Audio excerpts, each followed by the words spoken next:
here's an interesting story from the Trump campaign. Not even the Trump administration, it's the Trump campaign. And I meant to cover this for a while now. It's just been kind of shifting to the back every time I want to talk about it. Um, no, I will touch my face as much as I want. Fuck you.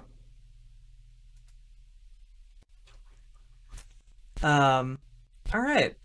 Let's take a look at Well, it's this. a regrettable situation, certainly, and it's a very dangerous journey that people undertake to cross, in many cases, coming all the way through Mexico, and it's why we should not lay out the welcome mat and encourage people to do that. The fact is, it's not as simple as you make it sound, or as Joe Biden made it sound on the stage last night, to locate the parents who are in other countries, and when they do locate them, it has been DHS's experience that in many cases, the parents do not want the children returned. And remember that Joe Biden makes a big deal out of this, but the cages that were built, the cages that are in question, were built under the Obama-Biden administration. This was a policy that began under them.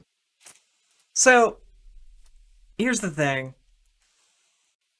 Well, no, I'm not going to blame Trump if I get sick because I was touching my face. I will blame Trump for getting sick because I live in the middle of the fucking Midwest, where I shouldn't be at risk of catching a disease from a foreign country.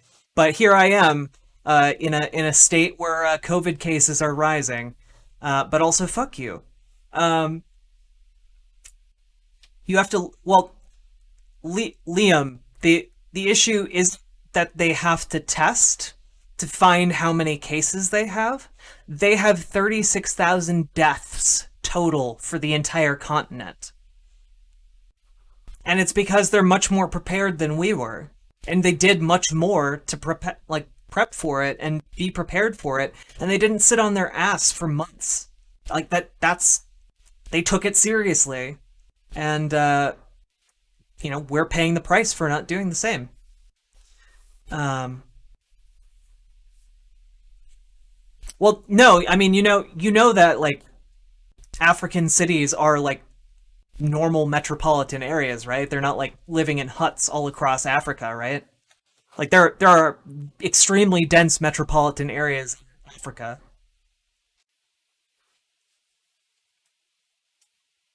Oh, in Canada. Gotcha.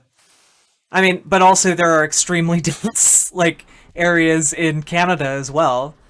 Um, but anyway, I'm getting sidetracked. What you listened to in this video is Trump campaign spokesman claiming parents of children separated at the U.S. border do not want their children. Um, so, oh man, remember back at the beginning of before COVID. Remember that the whole issue of separating children at the border. Remember how we separated thousands of children from their parents? And because we decided it was the more ethical thing to do, so we could cage parents for longer, and then their children got put into like special child detention facilities where they got raped by like government contractors who were never held responsible, where they like suffered immensely, where they've been getting sick and dying. Remember all of that? Well, it's still going on, and the government completely didn't keep track of where these children came from, who they belonged to, and now there is a mad scramble for positive PR to reunite these children with their parents, and because they didn't keep clean records, and I guess just separated children from their parents without any plan of ever putting them back together. Um, they have no way of finding a lot of these people because they just shipped them off into the middle of bumfuck nowhere in the countries that they thought they were from. And how do you find them now? Who knows? Who knows?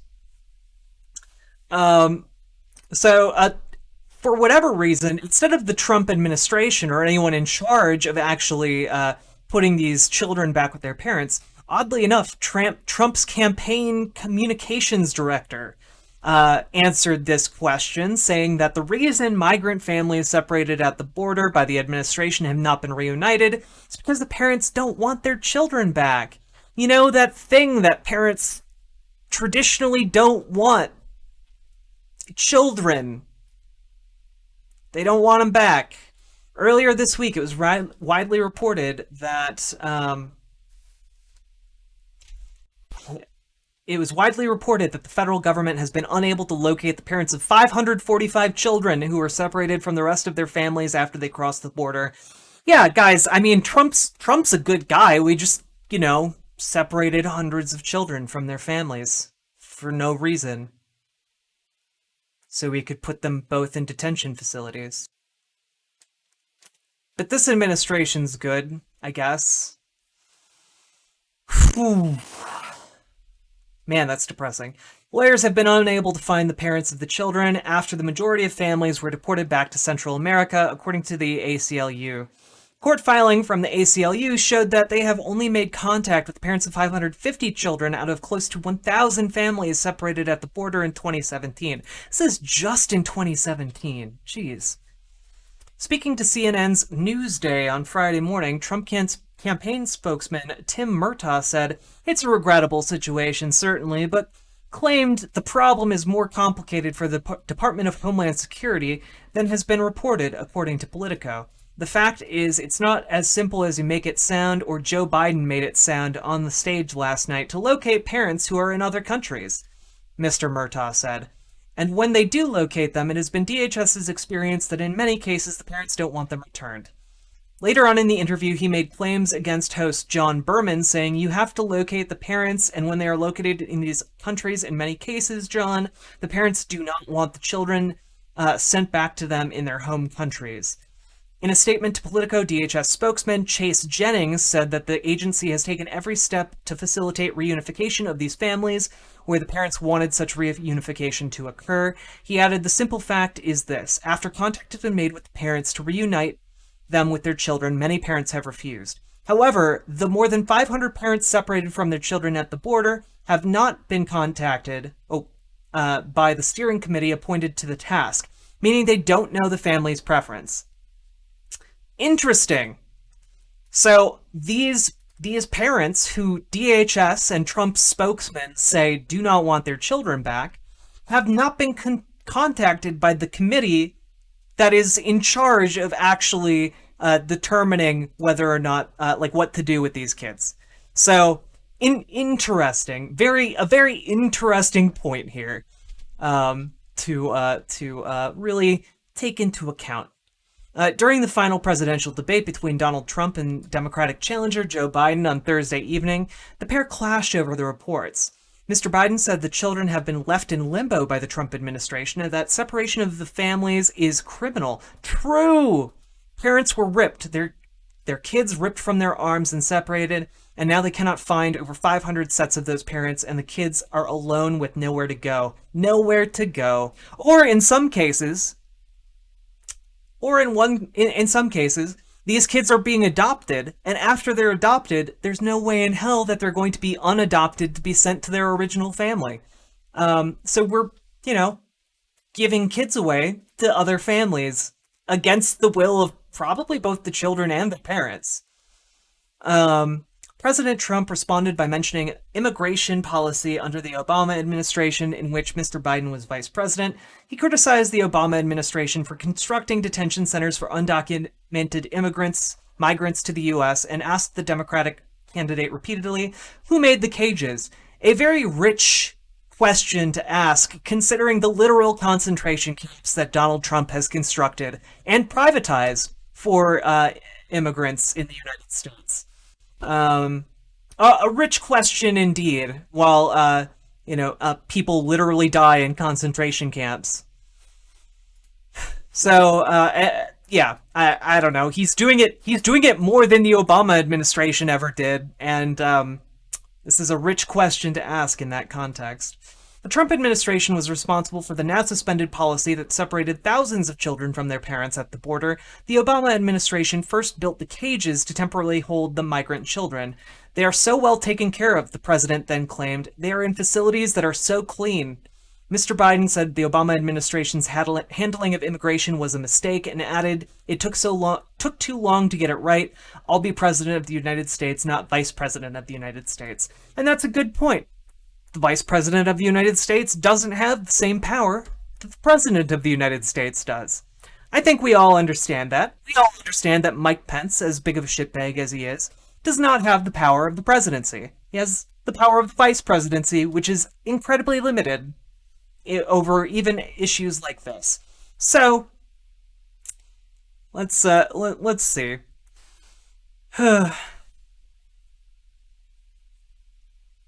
What the hell? He was ahead last week? Who are you talking about?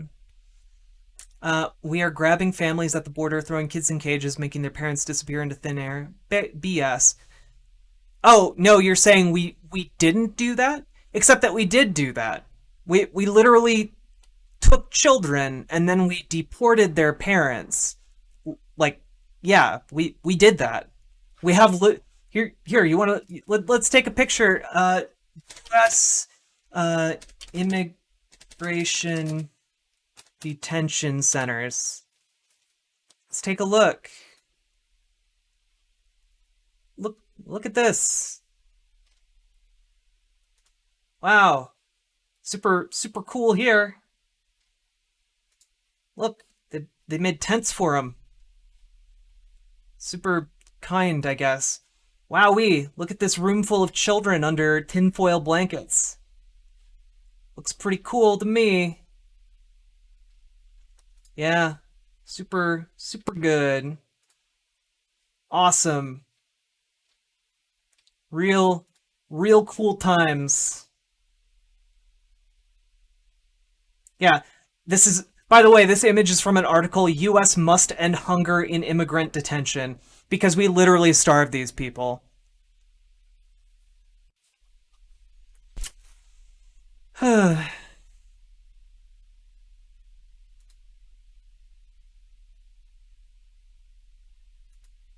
Yeah, look at this is a migrant detention facility here. We just shove them in here and then let them rot for years.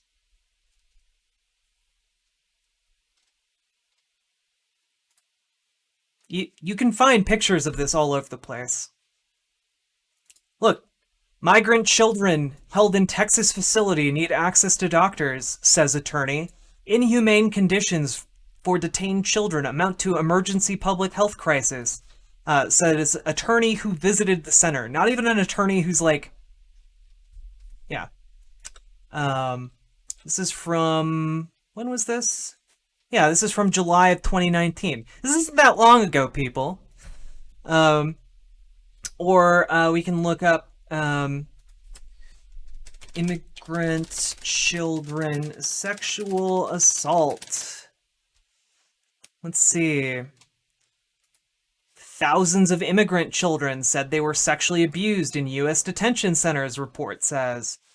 Maybe we can find one that isn't paywalled. Here's an NPR article. Sexual assault of detained migrants children reported in the thousands since 2015. Yeah, this is an ongoing problem, but yeah. Oh, wait. Did someone say something? Let's see.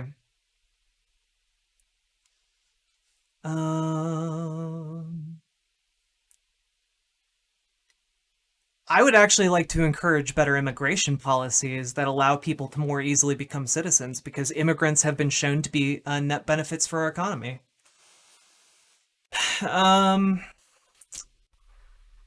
Yeah, so you want to encourage bringing kids over the border. Sure, I'm in favor of more immigrants coming into the United States. They're net benefits to our economy. Um, who are you demanding I ban? Uh, doesn't tell us anything. We caught you showing Obama-era kids in cages before. Well, yeah, it was bad then, and it's been increased now, guys. Like, you understand, like, a bad thing that happened before that I am vehemently against is bad back then, and is also worse now when it's being done even more. Like, both those things are bad. I'm against bad things. That's one of my general guiding policy. I'm for things that are good and I'm against things that are bad. It doesn't matter to me if the bad thing is done by a Democrat. Let's see.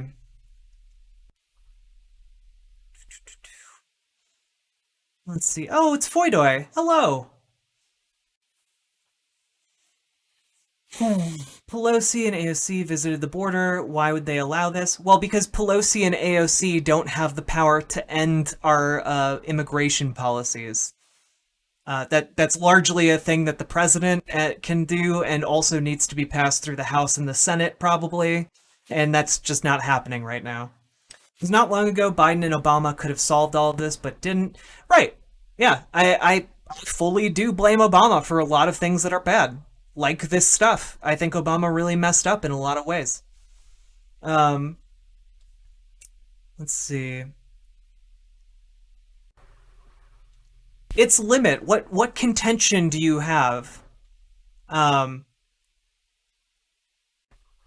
yeah, what's your trans contention?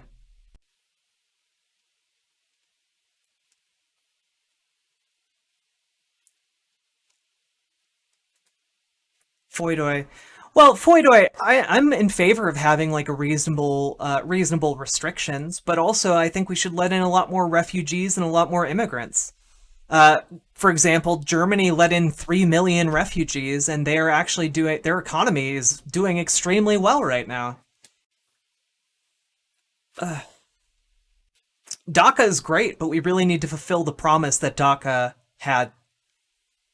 We shouldn't be playing around with these kids' lives like political pawns, especially considering many of them are like in their 30s now.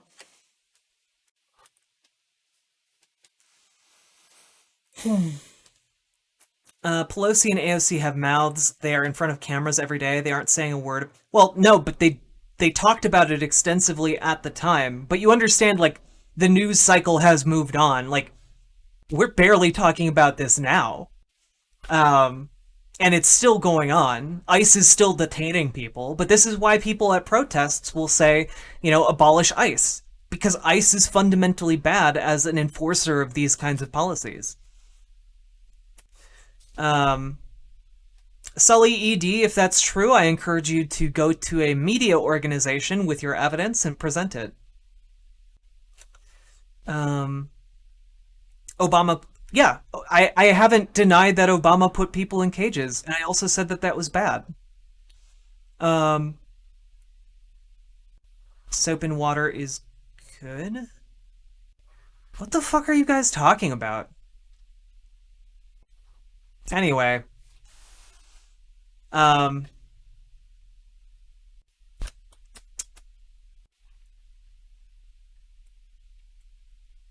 its limit. Again, I encourage you if you're still watching, its limit. I would love to know your transphobic contention so we can talk about it. Okay?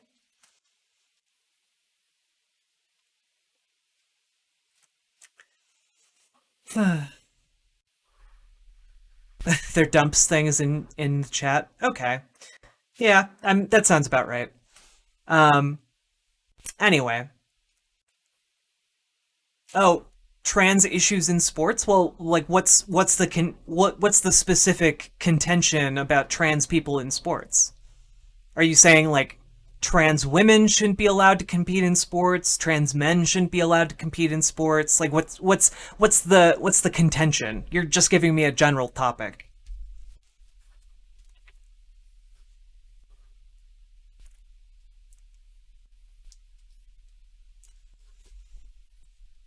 I mean, look, I'm a patriot, and I want what's best for this country, and like the scientific data we have shows that immigrants make this country more productive and contribute more to our economy.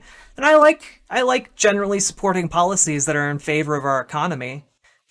Because as a socialist, I guess I care more about that than you guys who are conservatives. But yeah, letting in immigrants actually improves our economy.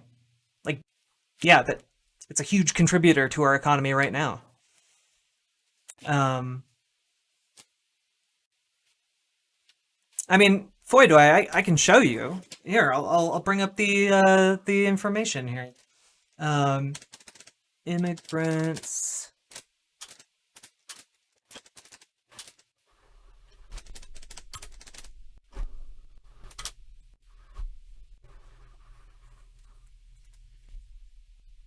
Here. Immigrants contribute greatly to the U.S. economy despite administration's public charge rule rationale. This is from last year, and it's from the Center on Budget and Policy Priorities. The Department of Homeland Security's recent finalized public charge rule directs immigration officials to reject applications from individuals who seek to remain or enter the U.S. lawfully if they have received or are judged more likely than not to receive in the future any of an array of public benefits that they are tied to need. The rule will have two main impacts. It will make it harder for those currently of modest means to gain lawful entry or permission to remain in the country as a permanent resident, and it will make immigration families fear receiving benefits such as SNAP, Medicaid, and housing assistance that can help them make ends meet and access health care when their low pay is not enough. Many will forgo assistance altogether, resulting in more economic insecurity and hardship with long-term negative consequences, particularly for children. Let's see. The administration's justification for the rule rests on the erroneous assumption that immigrants currently of modest means are harmful to our nation and our economy, devaluing their work and contributions and discounting the upward mobility immigrant families demonstrate. In fact, immigrants contribute to the U.S. economy in many ways. They work at high rates and make up to a third of the workforce in some industries. Their geographic mobility helps local economies respond to worker shortages, smoothing out bumps that could otherwise weaken the economy. Immigrant workers help support the aging native-born population, increasing the number of workers as compared to retirees, and bolstering the Social Security and Medicare trust funds. And children born to immigrant families are upwardly mobile, promising future benefits not only to their families, but to the U.S. economy overall. To be sure, immigrants contribute to our communities in ways that go far beyond their impacts on the economy. This analysis focuses on the economic impacts, and so it necessarily provides only a narrow window into the ways in which immigration has been a positive force for our nation. So, we can go through all of this. Immigrants without a 4-year college degree as a share of all workers in a selected occupation and industries. Look at that. They make up a significant portion of a number of vital industries who receive assistance, have high employment rates. So typically they come here and they stay employed. They have high incentives to stay employed.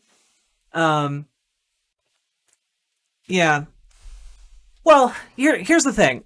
I'm in favor of more people coming here, but my issue is that I like having a good, strong economy, I guess. But I'm also in favor of having worker co-ops so that all workers in a given workplace have a say in what their working conditions are and all of that. My political position is not pro-capitalism, which is, by the way, what a lot of these policies provide benefits to capitalism. I'm not denying that. But my position would be that once we let these people in, we should bring them into a set of worker co-ops so they can set their work standards, their work schedules, their work environments, and have a say in how much they're paid, etc., and more equitably distribute profits. I think that would be a really good thing. And I think that would be a really good thing for almost all workers in this country, to be honest with you. That's what I advocate for. Um,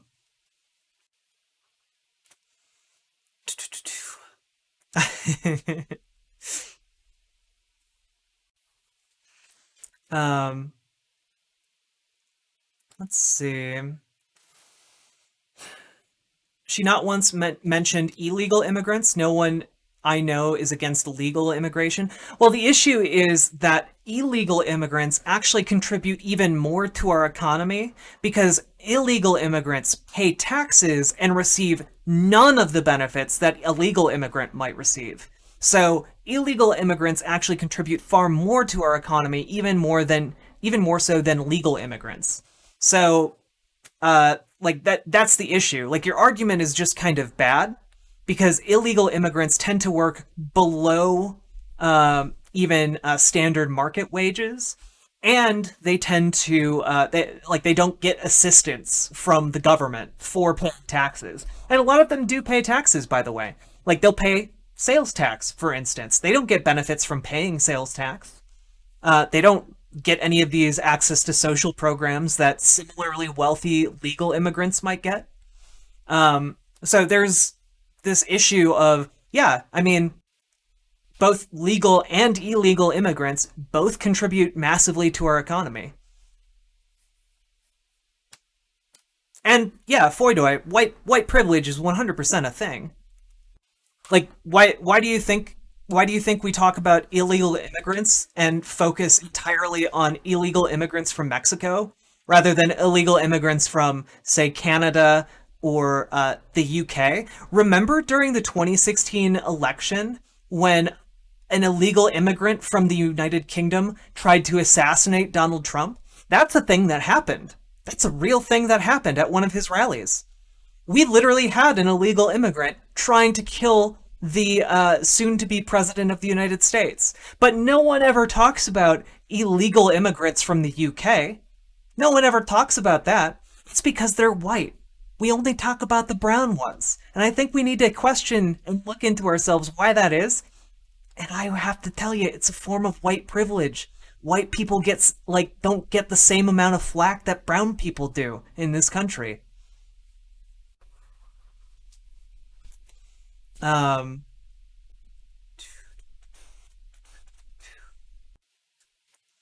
what about black? Whoa, I'm getting a lot of questions in chat. Well, you realize Black History Month is a thing because the other 11 months of the year, it's White History Month. You understand that there's a black television channel because historically there was only white people on TV. You understand that black only dating sites are a thing because a lot of black people are uncomfortable around white people because they experience the day-to-day of being discriminated against by white people. You understand that, like, there's a black holiday because we literally destroyed black culture in the United States. Like, we stamped out their entire indigenous cultures when we made them slaves. That's the reason Kwanzaa exists. Like, you understand that, like, I don't know what the black national anthem is. That sounds weird. But I'm sure if we looked into it, there's probably a reason someone made it. Black Lives Matter, because black people are disproportionately killed by the police.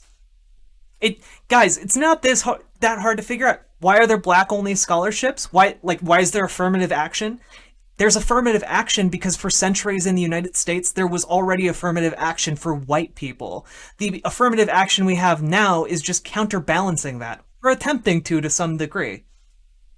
Like, there are pretty clear explanations for all of these things. Though I do have to give it to you on the Black National Anthem one because I don't know what is the Black National Anthem. I'm very curious. Mostly because I don't think there's like a nation called Black. So like whose national anthem is it? Where like what countries? Um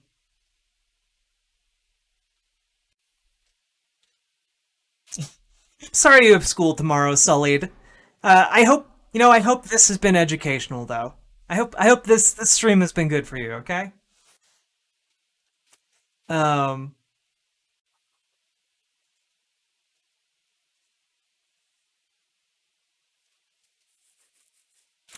Well, here's part of the problem, bet you will. Part of the problem with the come in legally thing is that a lot of people come to the United States from our southern border looking for asylum. And in order to declare asylum, you need to enter the United States. And you don't need to enter at like a port of entry. You can actually just enter anywhere and to declare asylum. But you have to first come into the country to declare asylum. Like that's how asylum works. That's how the process works. The issue is we have just been arresting people who are coming over the border. And when they do declare asylum, then they get stuck in these concentration camps that we've specifically designed to make them suffer, to regret coming here.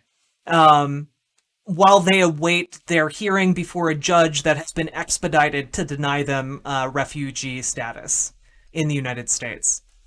Well, no, Foidoy, if you're coming here for the purpose of asylum, it's not actually illegal to enter the country. And to the extent that By the way, to the extent that crossing the border is illegal, if you've ever driven over the speed limit, you have broken the law exactly as much as people crossing the border. If you've ever gone above the stated speed limit on a road while driving, you've broken the law just as much as someone illegally crossing the border, okay? Well, no, actually, if you're an asylum seeker, like that's literally the process. The process for seeking uh, asylum. Here we go. Whoa! Look at this. This is the government website. This is the U.S. Citizenship and Immigration Services website. The affirmative asylum process. Step 1. Arrive in the U.S. To apply for asylum in the U.S., you must be physically present in the U.S. It doesn't say you have to come in at a specific place. It just says you have to be physically present in the U.S. Wow, wowee. Step 2. To apply for asylum, you should file Form I-589, application for asylum and for the withholding of removal with UCIS within 1 year of your last arrival in the United States, unless you qualify for an exemption to the 1 year filing deadline. Wow, wowee! You have to be physically present in the United States and have up to a year to file for asylum. What? Wow! What a wild and wacky thing. Um.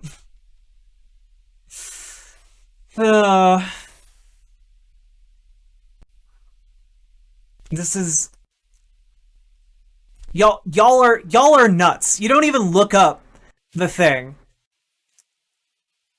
Look, but they can apply in Mexico. I'll grant you that they can apply in Mexico, but typically the process has them applying when they're physically present in the United States. I'm not at an old article or anything like that. I'm literally on the page for U.S. Citizenship and Immigration Services.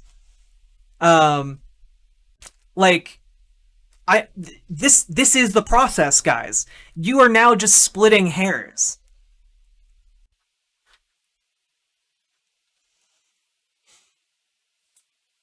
So, like, I don't know, you guys are the ones who are being super unreasonable. If I run past the police on a morning jog, oh gosh, we're not rehashing this again. Um, but anyway, I guess you guys don't understand how asylum works because you physically need to be present in the US, which you can do by literally physically crossing the border into the United States, and then you have a year to apply for asylum. The issue is we patrol the border and arrest people. It doesn't matter if we don't know who they are. You don't know. By the way, you don't know most people you encounter if you go out into like a minorly large city. Why are you assuming that they're citizens? Why aren't you demanding to see the citizenship of every single stranger you meet? You don't know who they are, but maybe it's because you're kind of racist. You're kind of racist against the brown people, the strange brown people who might speak a little different language than you. Maybe you need to put on your big boy pants and realize that there are different people in this country than you guys, okay? Because I just literally read to you the first two steps for asylum, and you're all mauling in chat over how, well, we don't know who they are. I don't give a shit if you don't know who they are. This is the process for asylum. This is the legal process for asylum. So, maybe you're just being kind of racist? I don't know. You're the ones who are having problems with our laws based on people being brown, but you don't care about if a white person tried to assassinate the president? Holy shit, guys. It's true. Everyone in chat, you're now required to vote for Biden so that you can become black. Once you become black, you can't be racist. True story. True story. Vote for Biden, you can never be racist again, okay? You get a coveted N-word pass.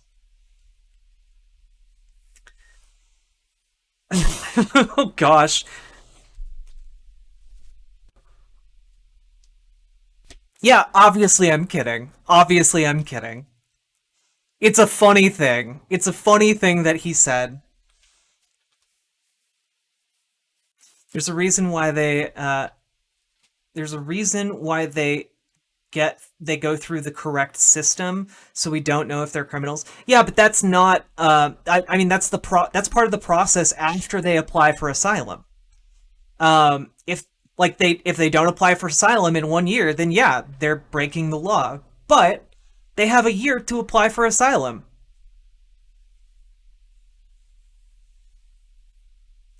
Yeah, I read that there's a way to do it. But you're the ones malding in chat over me, like telling you, yeah, there's a legal way to do it. And then I say that yeah, if you cross the border, you're as much a criminal as someone who broke the speed limit. I'm willing to bet, by the way, that all of you in chat have driven over the speed limit at least once in your lives. Okay, meaning you're just as much a criminal as someone who has illegally crossed the border and failed to file asylum in a year. Please settle down, folks. Everyone has a right to talk in chat. True. Everyone be nice. I'm here for constructive discussion. Okay. Um. You know what, Celador? Honestly, if telling conservatives they have an N-word pass for voting for Biden gets them to vote for Biden, I'm okay with it. I'm okay with that being the cost of preventing fascism.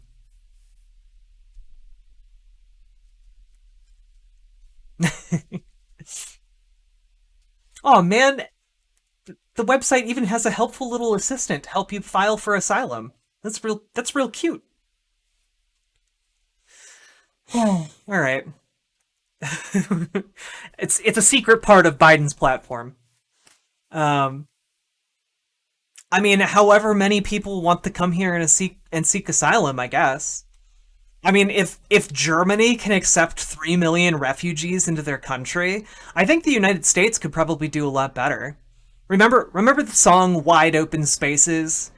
The United States is like that. We have a lot of places where people could just settle down and build a town, have a productive community, you know?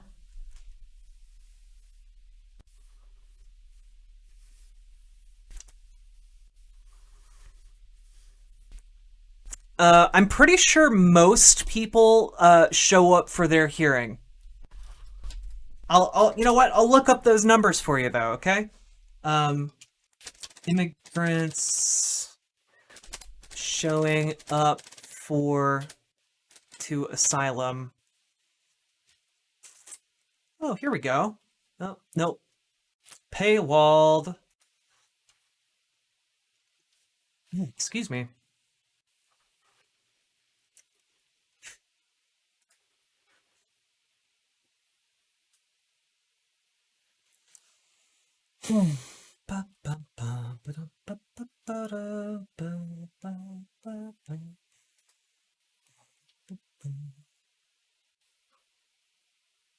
This isn't what I wanted. Oh, here we go. Look, let's see here. Department of Justice figures from 2018 show that 89% of all asylum applicants attended their final court hearing to receive a decision on their application.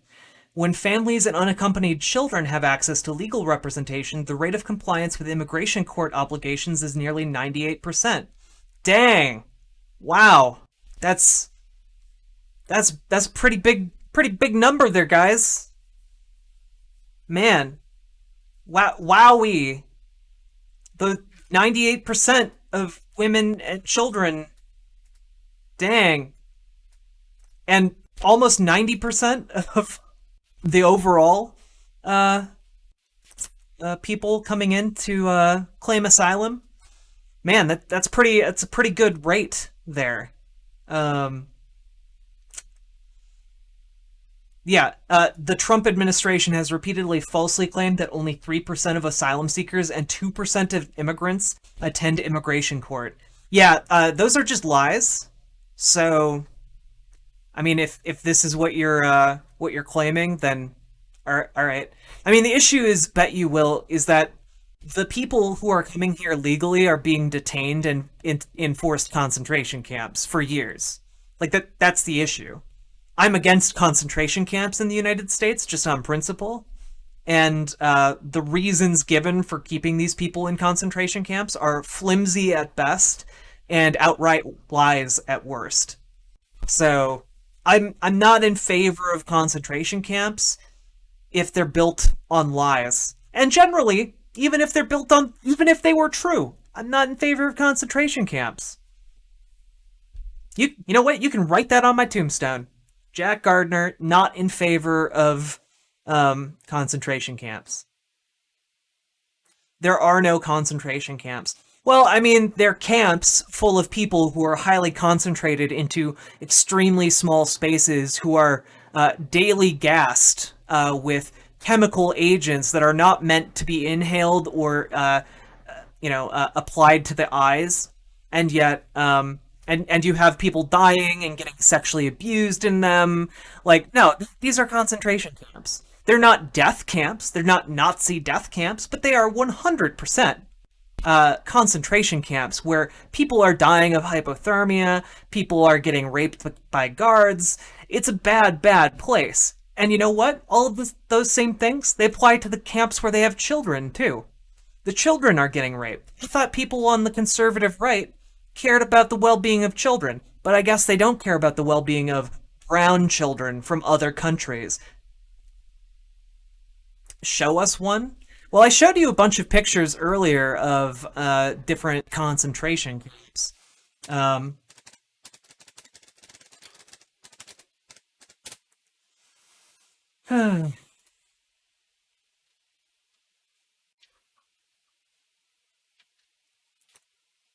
Here we go. Here, look. Here's a story. Here's a picture of of part of the one of the camps. Detainees have described overcrowding so severe. Okay, I can't read that yet. Overcrowding so severe that it was difficult to move in any direction without jostling or being jostled. The water provided them was foul, of a dark color, and an ordinary glass would collect a thick sediment. The authorities also never removed any filth. A detainee wrote that the only shelter from the rain and sun and night dews was that we could make was what we could make by stretching over us our coats or scraps of blanket. As for the food, our ration was in quality a starving one, it being either too foul to be touched or too raw to be digested. Such was the conditions of the Confederate prisoner of war camp at Andersonville, Georgia, where, as historian James McPherson wrote, 13,000 of the 45,000 men imprisoned died of disease, exposure, or malnutrition. The images of the captive, emaciated Union troops are shocking, evoking a form of suffering 21st century viewers will likely associate with the Holocaust. The images so traumatized the Northern public that after the war, the warden of the prison, Henry Wurz, became one of the only people tried for war crimes. The Swiss-born Wurz was an easy scapegoat for the Northern anger, which spared most of the former Confederacy's military and political leadership. The former Confederate captain... Wait. Is this... Wait. No. Okay, why are they talking about this?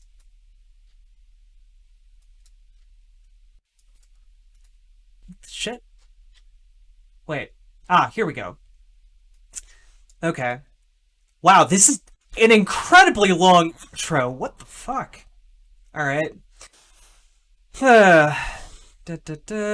Okay. As the historian Andrea Pitzer wrote in One Long Night, Andersonville is seen by many scholars as a harbinger of civilian concentration camps that soon followed.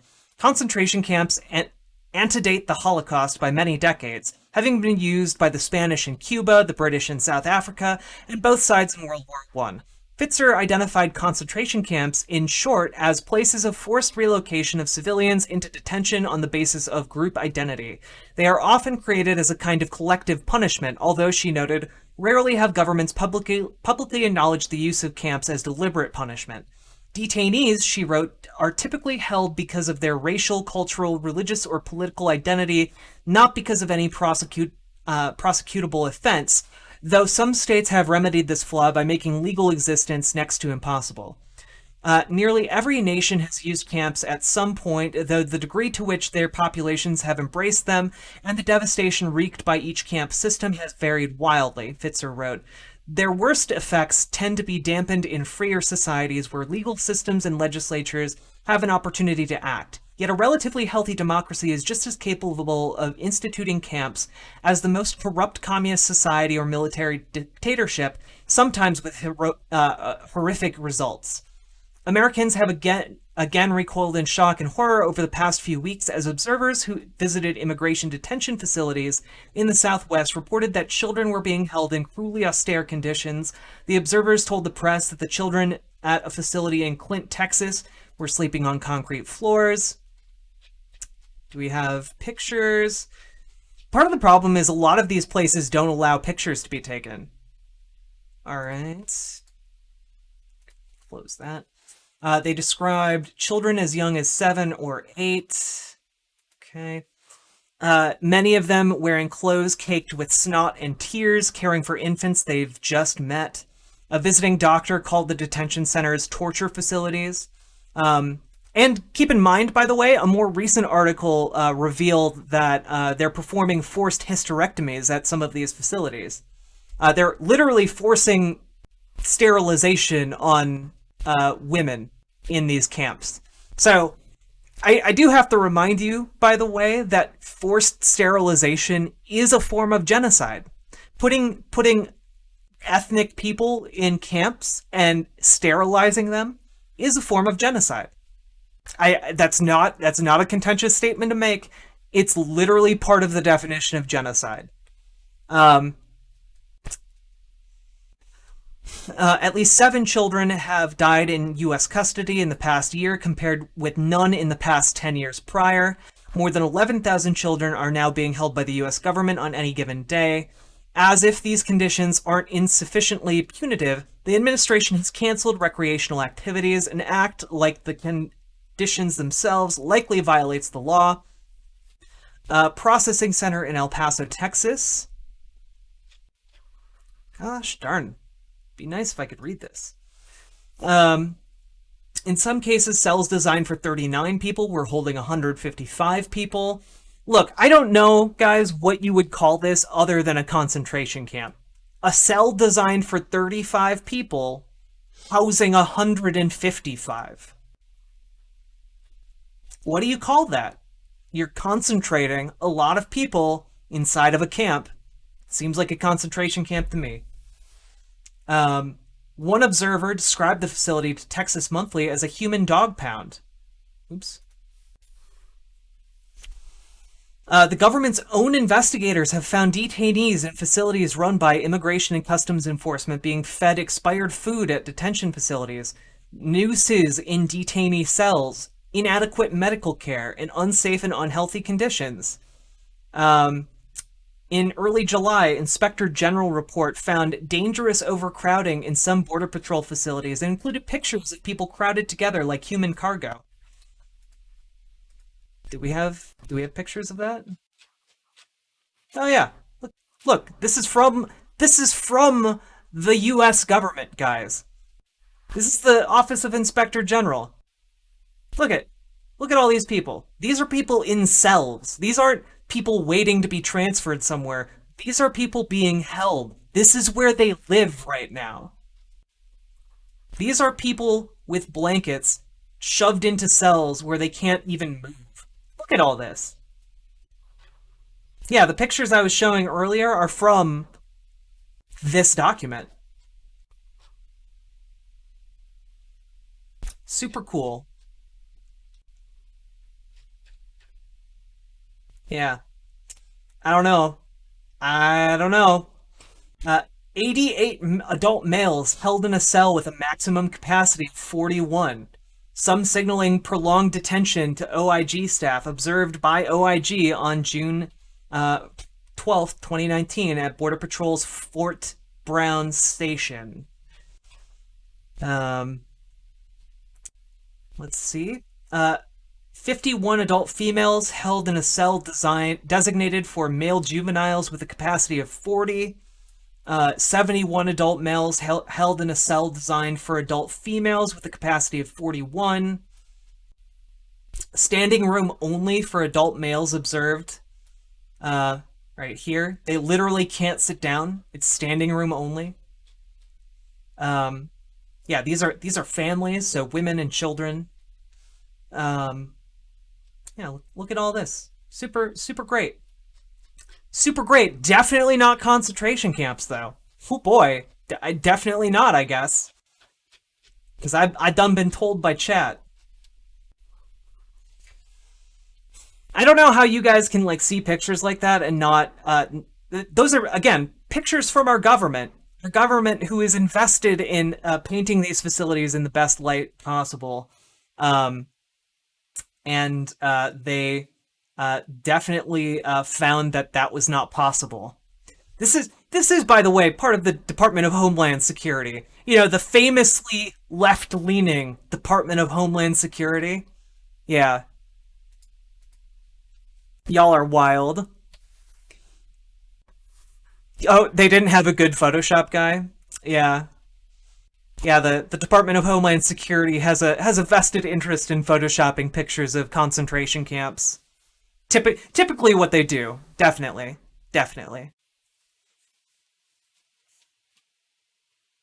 Hello, Snomazard Tamer? The Snowmizard? Snomazard? Oh, they're all paid actors. Of course, why didn't I see it? I who'd have thunk? Wowee. Who'da wudda? So many people being abused, yet so many illegally still attempting to enter. Well, except that, as we covered probably prior to you arrived, the actual process for declaring asylum necessitates you being physically present in the US. It doesn't matter if you cross at a place that it's a border crossing or not. All it says is you need to be physically present in the US. It's okay to cross the border if you're going to declare asylum. And after you cross the border, you actually have a year to file your asylum paperwork. And 98% of people, if they're women and children, fill out that paperwork. And 89% of total people who do cross the border fill out that paperwork as well. You can call me Tamer if you want. Okay, Tamer. Welcome to the chat. I hope you're rad. Uh,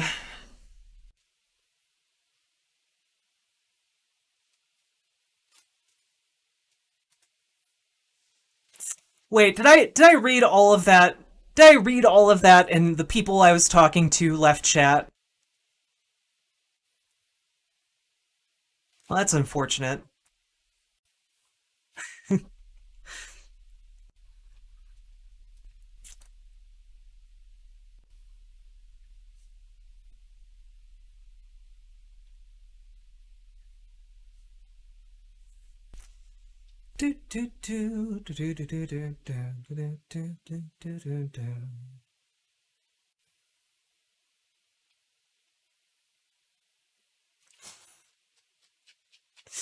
All right. Yeah, I mean it's fine. Oh well. I feel like I learned something because guys, here's the secret to arguing with chuds. I don't necessarily know all the facts off the top of my head, but I know that I have access to one of the most powerful search engines of human knowledge ever devised by man, and I can type into Google and find out what the actual process for asylum is in the United States. It's amazing. I can go right to the government's website and look up how asylum works. And it turns out you can just look at it. And it tells you right on the website with words that you can read and understand. And yeah, it's weird how you can do that while arguing with a chud, because the thing is, most chuds aren't ever going to actually look up any of the shit that comes out of their mouths. So all you have to do, all right, you think that okay, illegal immigration's a big problem. Well, okay, why? Well, they're not coming over in the right place. Well, but they can come over to seek asylum. They don't have to go in the right place. They can just go and be that the only requirement to declare asylum is being physically present in the US. Okay. But then they're like, "Oh, but actually you can declare asylum in Mexico." Sure, you can. You can also declare asylum in the United States.